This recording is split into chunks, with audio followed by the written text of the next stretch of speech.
মতামতের বিষয় তাদের যে ব্যবসা সেটা কিন্তু মূলত যারা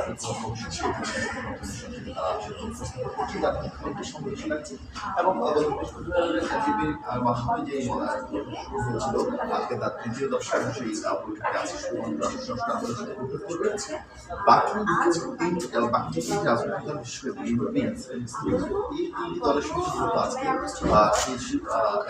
কমিশনকে সুপারিশমালা সেই সুপারিশমালা নিয়ে দলগুলোর যে মতামত তারা সেই মতামত জানাতে শুধুমাত্র আসলে তারা বৈঠক হবে না এবং এই বৈঠকের মতামত জানানোর পরবর্তী সময়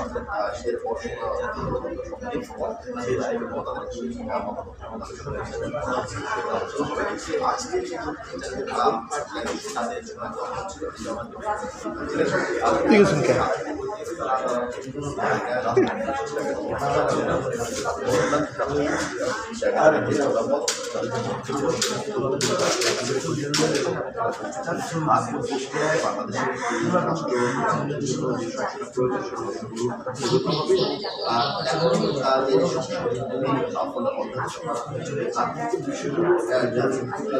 আজকে জারি করার মাধ্যমে আইন পরিবর্তন করা যায়,